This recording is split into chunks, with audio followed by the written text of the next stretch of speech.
Praia de Copacabana, palco da Jornada Mundial da Juventude em 2013. É aqui que começa uma nova história. Pode crer! Você já imaginou que é possível ser santo nos dias de hoje?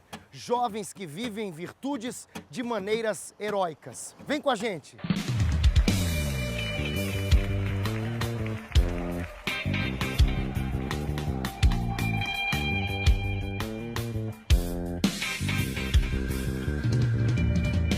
Brother Dudu Martins, surfista há 30 anos. Isso aí, E amigo do Anjo Surfista. com certeza. Brother, isso é verdade que lá no... Onde é que tem os restos mortais aqui em Ipanema, tá lá, valeu, brother. Você chama o cara que é santo. Bom, falei, cara, olha aí. É jovem, é seu amigo, como é que é esse tratamento? Como é que foi essa história toda e esse tratamento tão íntimo entre vocês, assim, de parceria de brother? Você sabe que no dia que ele partiu, essa frase ficou marcante pra mim, né, Diego? Eu ali coloquei a mão na testa dele e falei, Guidinho, tamo junto. Você aí de cima, eu aqui embaixo. Então, a amizade começou em 98, né? Mas perdura até hoje. E foi num cenário muito semelhante a esse daqui, né? Porque fomos surfar. Na verdade, continuo, né, amigo do irmão dele, fazíamos faculdade juntos, engenharia na PUC, e sempre juntava uma galera para surfar. E numa dessas o Guido veio junto. E no outside, a galera do surf troca muita ideia, né? Sim. Bate muito papo. Tá lá, o outside é o quê? Pra quem não manja, como eu, não manjo de surf. Arrebentação. Você fica depois das ondas, esperando as ondas chegarem. A galera fica trocando ideia ali. Trocando ideia, exatamente. Comentando as manobras um do outro, né? E foi ali que eu conheci o Guido, né? Trocando ideia com ele.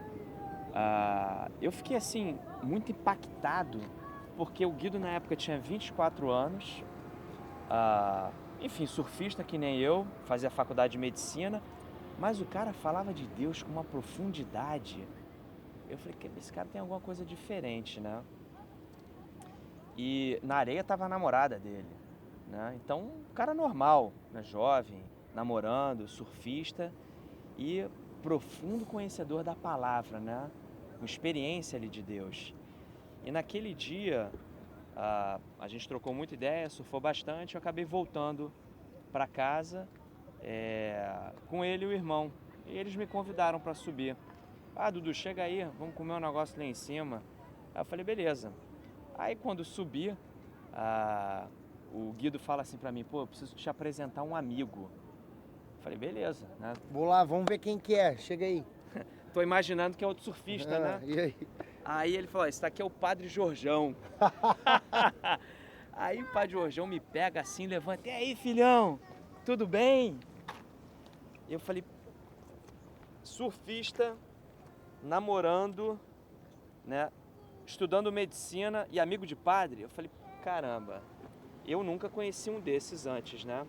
E nessa época ele já era médico ou não? Tava fazendo medicina. Tava fazendo medicina. Tava fazendo medicina. E aí eu lembro que o Padre Jorjão me fez uma pergunta assim que me deixou com a pulga atrás da orelha, né?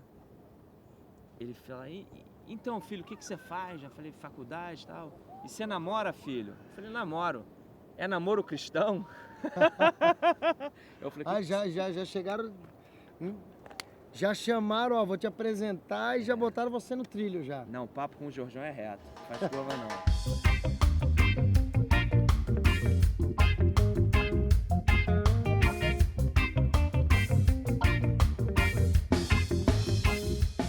Olha só que top! Acabei de receber uma mensagem da Dona Nazaré, mãe do Guido. A gente está indo gravar na casa dela.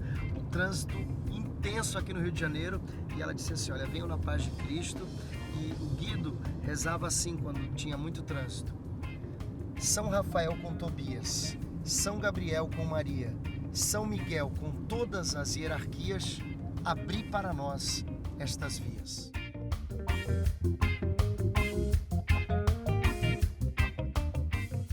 interessante, né? Primeiro, deve ser inusitado pra caramba você ter um filho que tá num processo de canonização.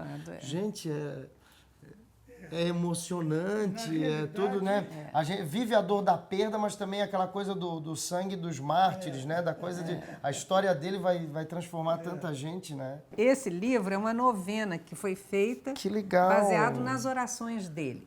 Foi feita por Dom Justino. Dom Justino tirou as orações do Guido e compôs essa novena.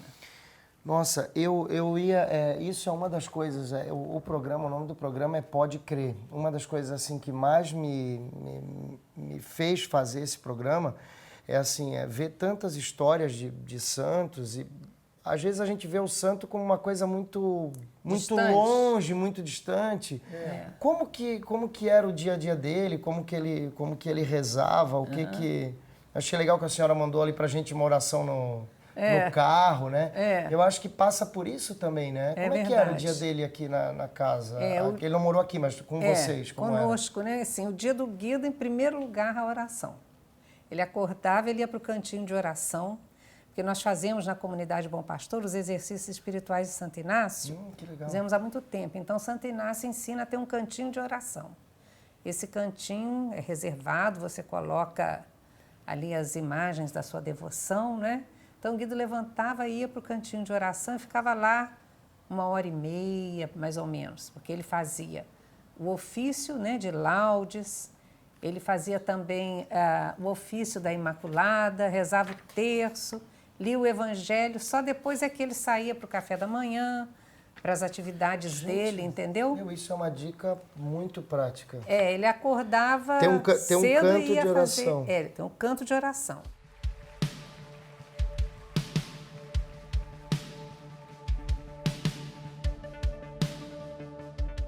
O Guido tinha um diário espiritual, que Santo Inácio ensina a fazer, e também Padre Jonas ensinava, né? Ai, que legal! Então, assim, após a oração, Santo Inácio nos ensina a anotar as moções da nossa alma. Sejam de alegria, de tristeza, o que for que se passou na sua alma durante a oração.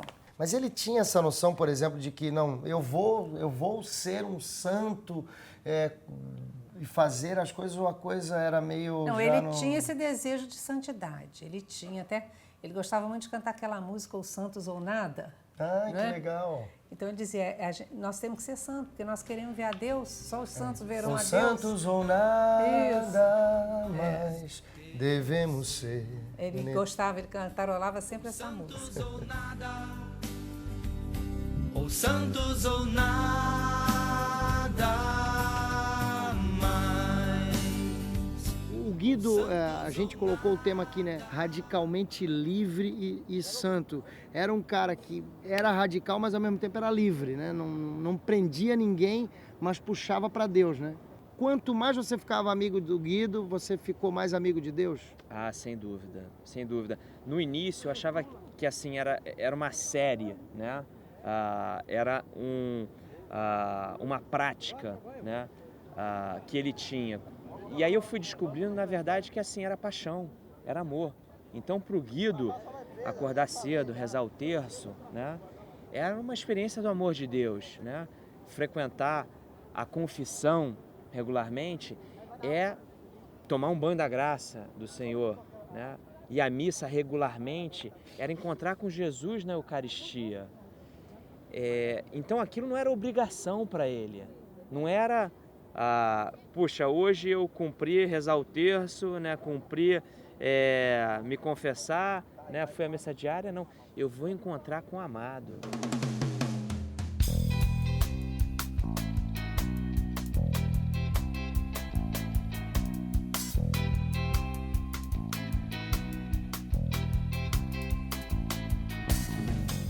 Tinha muito isso, né? De ir para as águas mais profundas, né? Você se aprofundar na fé.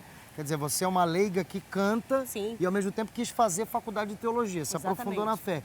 Mas ao mesmo tempo não fica só no debate teológico, só na teoria, só na doutrina, leva para a vida. O que você acha que um jovem hoje pode, eu quero ser santo, ele estuda, fica debatendo só doutrina, é importante se aprofundar, mas ao mesmo tempo trazer isso para a vida.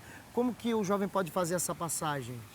essa passagem é essencial, né? Porque, como você disse, não basta só ficar no campo da teoria, no campo das ideias, mas precisa ter um mergulho profundo na espiritualidade, né? Conhecer aquela intimidade do coração de Deus, né? Que passa pela fé, né? Não fica só simplesmente no campo da razão, né? A gente precisa dessas duas pontes, né, para poder nos conduzir na nossa vida cristã. Fé e e razão. mergulhar, fé e razão. Mergulhar na fé é essencial. Não basta ficar num único plano somente, né? Eu acho que a fé, ela faz a gente caminhar no sobrenatural. A fé, ela vai moldando o nosso caráter de alguma forma, ela vai nos dando uma sensibilidade, ela vai nos colocando mesmo em sintonia mesmo. Eu creio, né, que a grande obra do Espírito Santo em nós é nos conformar a Cristo. Então a fé, ela vai nos conformando a Cristo e a gente vai levando isso para a nossa vida. Unir essas duas coisas, a fé e a razão, é maravilhoso hoje para um jovem, especialmente um jovem que busca a santidade, para ter uma fé equilibrada, para ter uma fé capaz de corresponder aos anseios do mundo de forma madura, de forma inteligente, mas também com o coração aberto. E sabendo dialogar com as pessoas. Sabendo né? dialogar, que é essencial.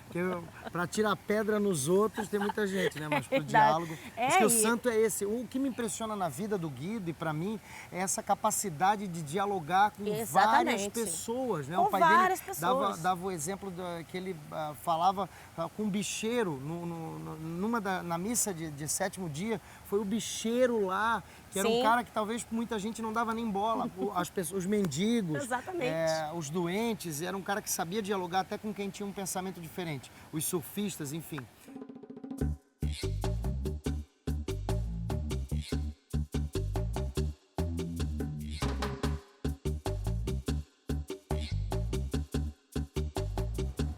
Os jovens, ao mesmo tempo que vivem essa loucura do mundo moderno, buscam também hoje muitos mosteiros, né? O sucesso de livros como O Monge o Executivo é prova disso, né? Mais de 4 milhões só vendidos aqui no Brasil. O jovem quer encontrar a Deus verdadeiramente e quer ser santo. Agora, um abade, por favor, nos conte pelo menos uns 3 segredinhos, como é que um jovem pode ser santo. Você me pediu 3, eu darei 4. Opa, maravilha. Primeiramente, rezar mais. Rezar mais. Ou seja, encontre tempo para a oração e, como disse, não muito tempo, mas a constância. Seja constante na oração, ou seja, por ela, se coloque diante de Deus, procure a Deus pela oração. Rezar mais, Rezar mais. E ser constante na oração. Segundo, lamente menos. Lamente menos. Nós temos um péssimo exemplo, um péssimo costume, melhor dizendo, de lamentar. Creio que o brasileiro, sobretudo, né? Se é sol, a gente quer chuva, se é chuva, a gente quer sol. Se tem 5, quer 10, se tem 10, quer 15. O homem é um eterno insatisfeito. Então, lamentar menos e descobrir tantos dons que Deus nos concede, sobretudo, como disse, o dom da criação, o dom da vida, o dom da graça, a igreja, a condição cristã, a família, os amigos, enfim, tantos dons. Então, em vez de lamentar as desventuras, as ausências, as interrogações, as incertezas, reze mais, lamente menos e contemple os dons de Deus. Terceiro, não se desvie da missão que Deus lhe deu, qualquer que seja. Não se desviar da missão. Você, jovem, tem uma missão. Não é só adulto ou depois que vai ter uma vocação propriamente dita, mas o homem como criatura tem essa missão de testemunhar o amor de Deus em si. E esse testemunho é fundamental na vida pessoal e na vida relacional. Então, reze mais, lamente menos e não se desvie da sua missão. E quarto, abra-se à ação do Espírito Santo. Ele é a alma da oração e a alma da santidade. Ninguém é santo porque quer simplesmente. E às vezes quem muito procura não encontra. Mas deixar que a sua caminhada de fé, que a sua procura de Deus, que o seu ser cristão seja conduzido não simplesmente por aquilo que você compreende e acha que é bom, sim, mas nesse achar que é bom, se coloque muito aberto à ação do Espírito Santo.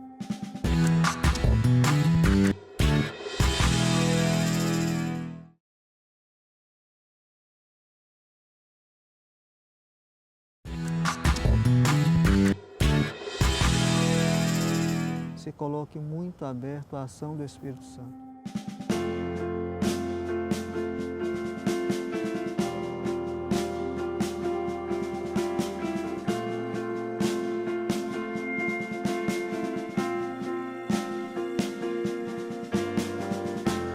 Teus trajetos eu quero percorrer, teu caminho, Jesus, é o meu lugar. Com tuas marcas eu quero me marcar, sofrer a dor pra perdoar. Eu quero obedecer tua voz, sacrificar-me por amar. Eu quero te imitar, Jesus, vidas restaurar. Eu quero ir além do véu, romper o impossível. Me ajude a caminhar. O Guido, o senhor escreveu o nome do livro. O nome do livro é... Guido Scheffer, Apóstolo da Palavra e da Paz.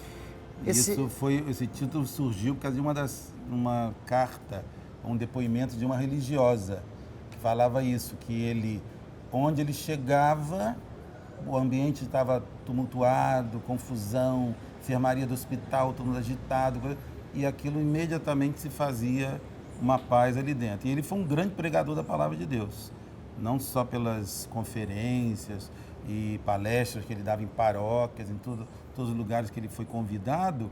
Então eu vi dois polos assim importantes, né? A presença dele como transmissor dessa paz de Deus e ao mesmo tempo um transmissor da Palavra de Deus.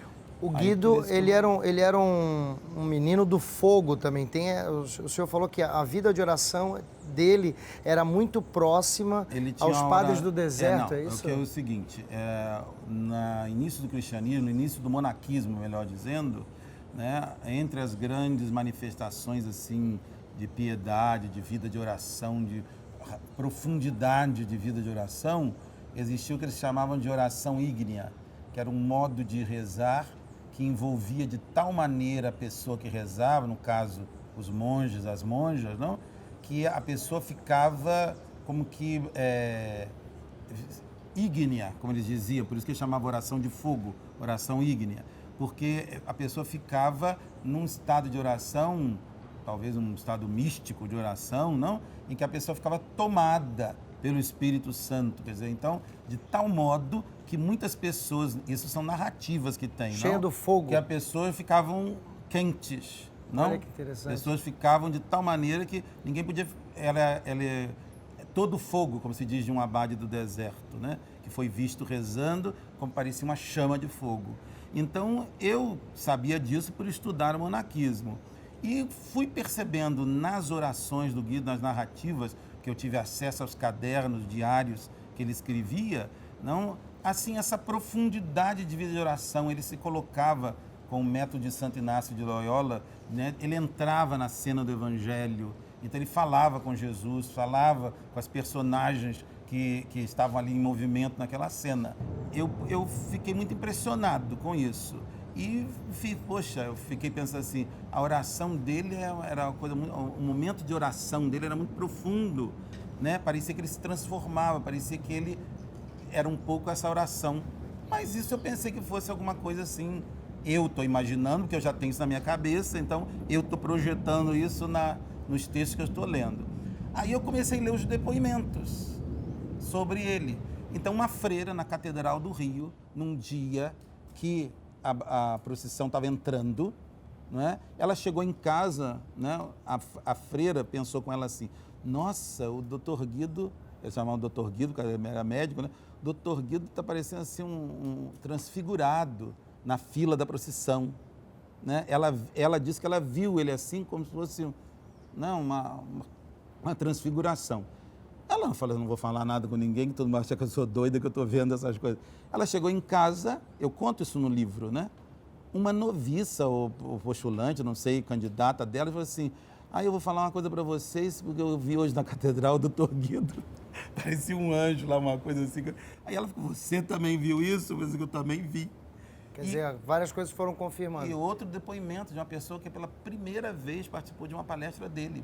Uma pessoa que não tinha fé, não tinha nada, foi levada por um casal da igreja, que ela estava deprimida, estava coisa, e ela ficou encantada com a palestra dele. E quando saiu da palestra, ela virou para o casal e falou, esse rapaz estava aceso. E ele teve também aqui uma vivência com os monges beneditinos também, né? Ele estudou aqui teologia por indicação do Dom Homer, que era quem dirigia ele, né? O cardeal do Rio achou melhor que ele continuasse o trabalho dele na Santa Casa, porque se ele entrasse para o seminário ele não ia poder continuar com esse trabalho. E o trabalho dele era muito importante lá, né? Movimentava muita gente em torno dele. Então, não, você vai ficar no seminário o tempo que o direito canônico exige. Eram 2 anos, 3 anos, se eu não estou enganado. E os outros você vai fazer fora trabalhando, então você vai estudar no São Bento. E ele veio estudar, foi meu aluno de patrologia dos padres da igreja. Era um bom aluno? Excelente, né? Você estava na primeira carteira. Eu, para dizer a verdade, no início ficava muito incomodado com ele. Eu não tive assim um relacionamento extra classe com ele, mas ele ficava assim, parecia que estava rindo. Olhando, eu falei, mas o que esse aluno fica olhando para a gente o tempo inteiro? Aquilo me incomodava, né? Mas é porque ele ficava fixo assim em cima de mim, não? Já falei isso para a dona Nazaré. Atenção. Era muito impressionante. Aí quando foi lançado um seminário sobre Santo Agostinho, ele pediu para fazer, eram 8 alunos só. E ele e a Kátia, que era muito amiga dele, do movimento Pantocrator lá de São Paulo, eles dois sentavam assim juntos, na primeira carteira, assim. Eram muito assim, ativos, muito... E ele fez um trabalho muito interessante, que eu também entreguei à mãe dele, sobre a existência do mal em Santo Agostinho.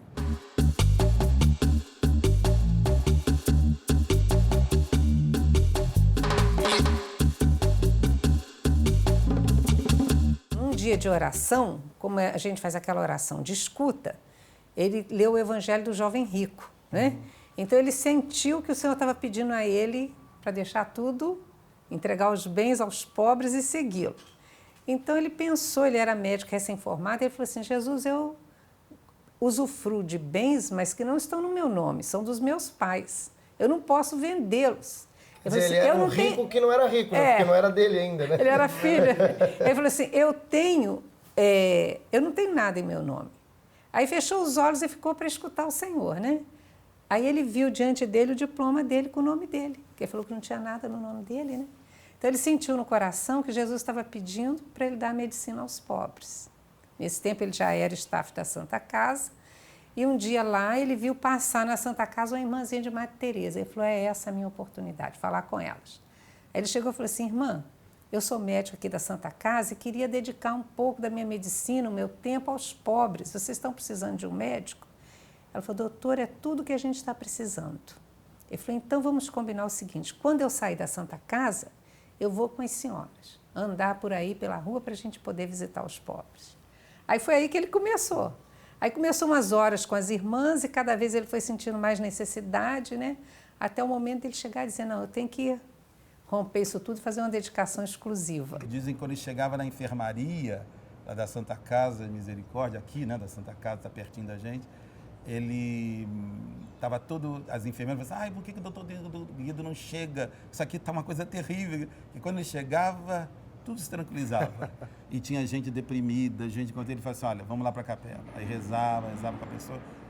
O padre capelão lá, que era um franciscano, o padre Anselmo Fracasso, dizia que quando o Guido chegava para mim, padre, você precisa de confissão. Era só ouvir a confissão, que ele já estava preparado. O Guido já tinha feito tudo que era necessário para ele se confessar. Porque ele dizia para o pessoal, sabe o que você está precisando? Uma boa confissão, voltar a comungar, é isso que vai te curar. É isso que vai restabelecer a tua saúde. Aí, dica de vida de oração, né? Tá então, aí. Ele era muito assim, preciso, não tinha vergonha nenhuma de dizer nada, né? Tem uma cena que eu conto no livro, que ele estava indo para o circo voador aqui no centro, ali na Lapa, com um grupo de amigos, né? E estava uma confusão, porque tinha um mendigo que não queria sair do lugar que estava. E chamaram o policial, chamaram todo mundo para lá para tirar o mendigo de lá, né? E o Guido, o que está acontecendo aí? Ninguém queria botar a mão no mendigo, o mendigo estava tudo sujo. Todo mundo indo para dançar, todo mundo cheiroso, né? Perfumado. Aí, o que está acontecendo? Aí o Guido viu, não, peraí, deixa eu lá. Aí o Guido foi lá, começou a conversar com ele, deu a mão a ele, tirou ele de lá. E ficou todo mundo assim, olhando aquilo, né? Assim, achando um absurdo ele ter feito aquilo, né? E disse que o mendigo, Dr. Guido, que era o mendigo que frequentava as irmãs de Maria Teresa de Calcutá, então já conhecia o Guido.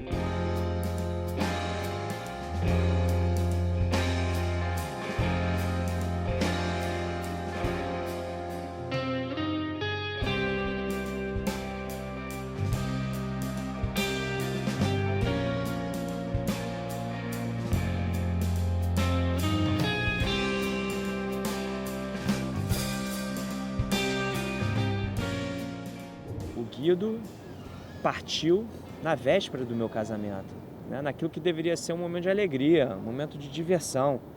Era uma despedida de solteiro, light, cristã, de boa. Foram surfar, foram dar uma esparecida, dar uma tranquilizada na cabeça e de repente o Guidinho teve um acidente. Uma fatalidade, né? E foram tantos os sinais de Deus naquele dia. Ele morreu, a prancha bateu na nuca, né? Isso.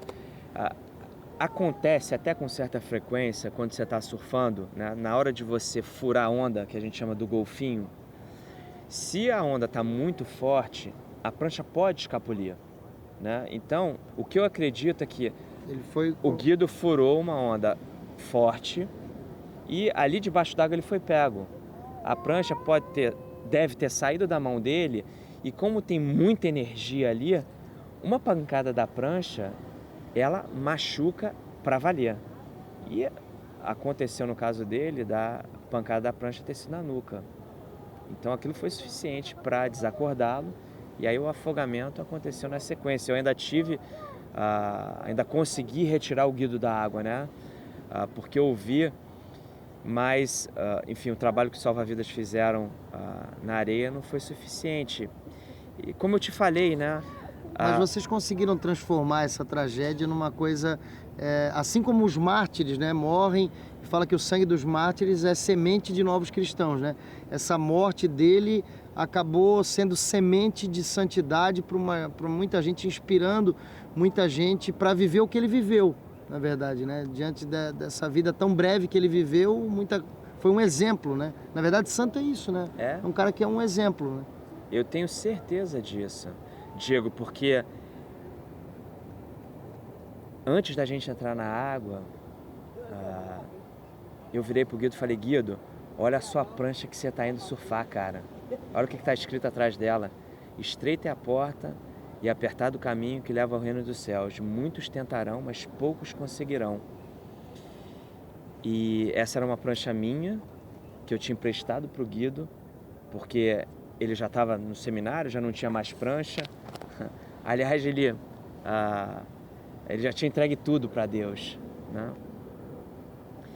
E depois eu vim a saber que essa era a frase favorita dele, da Bíblia, né? Ele tinha um quadro, exatamente, ele tinha um quadro no quarto dele. E depois, enfim, quando a gente foi para o hospital, que a gente teve a notícia de fato, né, que ele não voltou, eu lembro de ter sentado no meio fio, olhar para o céu, assim, era um dia ensolarado, um arco-íris lindo assim se formou e só me vinha no coração aquela música. E quando amanhecer, o dia é eterno, a plena visão, ressurgiremos por crer nesta vida escondida no pão. E aí aquela música ficou no meu coração, Diego. Dia seguinte, dia do meu casamento, eu estava do outro lado da praia, né, porque eu morava no Leblon, eu vim para o mar também. Precisava estar com Deus e ter algum consolo. De manhã eu fui à igreja e ali rezando sozinho, no altar tinha a imagem do trigo, né? E aí o trigo morre, né? E foi essa palavra que me veio no coração, né? Que o morre trigo, para alimentar os outros, né, brother? Ele precisa cair na terra, ele precisa morrer para dar muitos frutos, né? E aí, na missa de corpo presente, que eu fiz questão de ir, e eu fui levar, né, o primeiro livrinho do meu casamento, entreguei para Dona Nazaré, porque o Guido estava escalado para estar no altar, né, seminarista Guido Schaff. Eu falei, toma aqui, Dona Nazaré, o primeiro livretinho é seu. E na hora da comunhão, né, qual a música que toca? Quando amanhecer.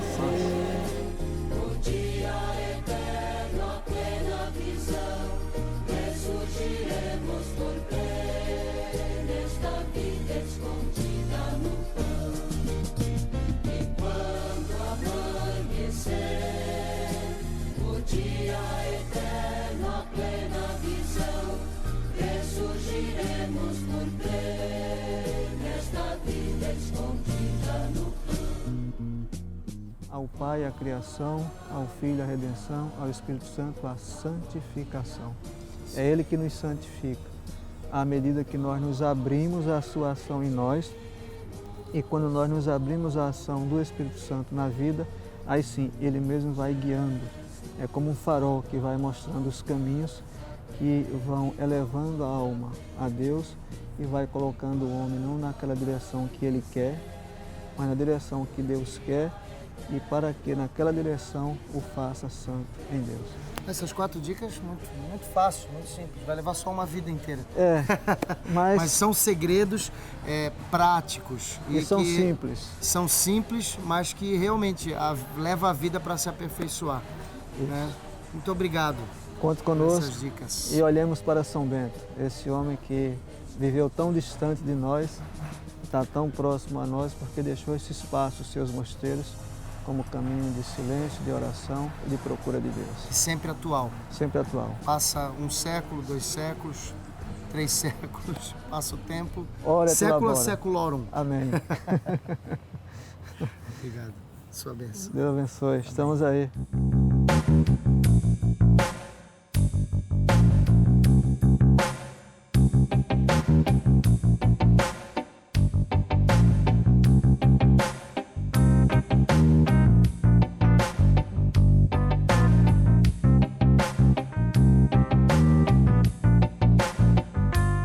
Tem a Ave Maria que o Guido gostava de rezar, não é isso? É isso aí. Ave Maria. Ave Maria. Mãe do puro amor. Mãe do puro amor. Dai-nos a graça. Dai-nos a graça. Da obediência. Da obediência. E docilidade. E docilidade. À palavra de Deus. A palavra de Deus. Para que repletos de sabedoria. Para que repletos de sabedoria. Possamos irradiar. Possamos irradiar. A luz de Cristo em nossos corações. A luz de Cristo em nossos corações. É isso. No mar, eu me sinto abraçado por Deus. É isso aí. Isso aqui é um abraço de Deus. Dá um abraço aqui, meu brother carioca. Valeu. Valeu. Tudo de bom. Simbora? Vambora? Bora lá. Sigo o leão da tribo de Judá.